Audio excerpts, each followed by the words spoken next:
Hello friends, जागतिक पर्यावरण दिन 5 जून 2025 विषयाची माहिती आपण या भागात म्हणजेच ह्या व्हिडिओमध्ये जाणून घेणार आहोत। जागतिक पर्यावरण दिन हा दरवर्षी 5 जून रोजी पर्यावरण संरक्षणाबाबत जागरूकता निर्माण करण्यासाठी साजरा केला जाणारा एक जागतिक कार्यक्रम आहे। या दिवशी स्थानिक आणि आंतरराष्ट्रीय संघटनांचे अनेक लोक जागतिक पर्यावरणाला हानी पोहोचवणाऱ्या कारवायांविरुद्ध आवाज उठवण्यासाठी एकत्र येतात। हवामान बदलाचा लोकांच्या जीवनावर आणि आरोग्यावर विविध प्रकारे परिणाम होतो। सुरक्षित पिण्याचे पाणी, स्वच्छ हवा, पोषक तत्वांनी समृद्ध अन्नाचा पुरवठा आणि राहण्यासाठी सुरक्षित जागा हे सर्व काही धोक्यात आहे आणि त्यामुळे जागतिक आरोग्यातील दशकाच्या प्रगतीला धक्का बसू शकतो। जागतिक आरोग्य संघटनेच्या अहवालानुसार 2030 ते 2050 दरम्यान पर्यावरणीय बदलामुळे मलेरिया, कुपोषण, उष्णतेचा ताण आणि अतिसार यामुळे 2.5 लाखाहून अधिक मृत्यू होण्याची शक्यता आहे। या व्यतिरिक्त असा अंदाज आहे की जागतिक मृत्यूंपैकी 24% मृत्यू पर्यावरणीय समस्यांशी संबंधित आहे। त्यानंतर स्वयंपाकाच्या इंधनातून बाहेर पडणाऱ्या घरातील धुरामुळे 32 लाख मृत्यू आणि धूळ, धूर इत्यादीच्या संपर्कात आल्याने 42 लाख मृत्यू होतात। परिसंस्थेचा पुढील ऱ्हास रोखण्यासाठी निसर्गाचे रक्षण करण्यासाठी जागतिक स्तरावर सहयोगी परिवर्तनकारी कृती ही नक्कीच आवश्यक आहे। जागतिक पर्यावरण दिन हा निसर्गाशी दीर्घकाळ टिकणारा सुसंवाद साधण्यासाठी विविध क्षेत्रांमध्ये जागरूकता निर्माण करण्यासाठीचं एक मोठं व्यासपीठ म्हणून समजला जातो। परंतु ते केवळ वायू प्रदूषण, कचरा व्यवस्थापन, प्लास्टिक कचरा यांच्या स्वच्छतेपुरता मर्यादित न राहता मासिक पाळीच्या स्वच्छतेवर देखील लक्ष केंद्रित करत आहे।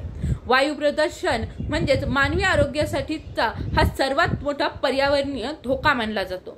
2018 मध्ये WHOच्या अंदाजानुसार 10 पैकी 9 व्यक्ती प्रदूषित बाहेरील हवेपेक्षा जास्त श्वास घेतात आणि जगभरात 70 लाख लोक बाहेरील आणि घरातील वायू प्रदूषणामुळे मरतात। दरवर्षी 5 वर्षाखालील सुमारे 5,70,000 मुले दुसऱ्या हाताने होणारा धूर, घरातील आणि बाहेरील वायू यांचे प्रदूषण आणि न्यूमोनियासारख्या श्वसनाच्या आजारामुळे मरतात। कचरा व्यवस्थापन जागतिक बँकेच्या 2020च्या अहवालानुसार जगात 224 कोटी टन घन कचरा निर्माण झाला असा अंदाज होता। वाढत्या लोकसंख्या, विस्तार आणि शहरीकरणामुळे 2050 मध्ये वार्षिक कचरा निर्मिती 73% वाढण्याची शक्यता आहे। म्हणजेच 2024 वरून 388 कोटी टन इतकी। प्लास्टिक कचरा ही सध्या जगाला प्रभावित करणाऱ्या प्रमुख समस्यांपैकी एक आहे, ज्यांचे दूरगामी परिणाम आहेत। याचा वन्यजीवांवर, विशेषतः सागरी प्रजातींवर आणि परिसंस्थांवर परिणाम होतो। शतकाच्या सुरुवातीपासून म्हणजेच 2000 मध्ये जगभरात उत्पादित होणाऱ्या प्लास्टिकचे प्रमाण जवळजवळ दुप्पट झाले आहे। 2021 मध्ये दरवर्षी जवळजवळ 40 कोटी मेट्रिक टनांपर्यंत पोहोचले आहे।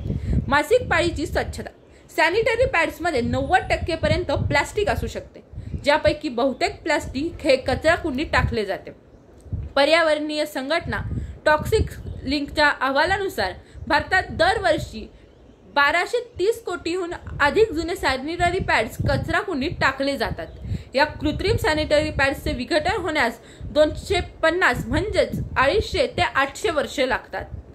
जागतिक पर्यावरण दिनानिमित्त दरवर्षी एक थीम राबवली जाते आणि 2025 ची थीम आहे प्लास्टिक प्रदूषणाचा अंत, ज्याला बीट प्लास्टिक पोल्युशन म्हणून देखील प्रचारित केले जात आहे। ही थीम प्लास्टिक प्रदूषण संकटावरील उपायांचे समर्थन करते। लोकांना, समुदायांना आणि सरकारांना शाश्वत पद्धतीचे पालन करण्यासाठी प्रोत्साहित करते। प्लास्टिक कचरा कमी करण्यासाठी, त्यांचे निर्मूलन करण्यासाठी आणि त्वरित कारवाई करण्याचे देखील समर्थन करते। जागतिक पर्यावरण दिनासाठी वर्षानुवर्ष वेगवेगळ्या घटकांवर आधारित थीमचा वापर करून जागरूकता वाढवली जाते। आपल्याला आपल्या पर्यावरणाचे रक्षण का करावे लागेल? पर्यावरण संरक्षण हा आपला ग्रह, समुदाय आणि अर्थव्यवस्था राखण्यासाठीचा पाया आहे।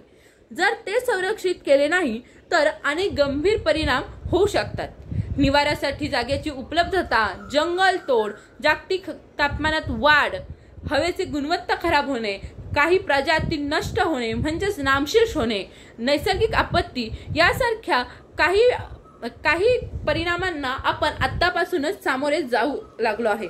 पुढील काही वर्षात यासारख्या अनेक घटकांवर आधारित परिणामांना आपल्याला मोठ्या प्रमाणात सामोरे जावे लागेल।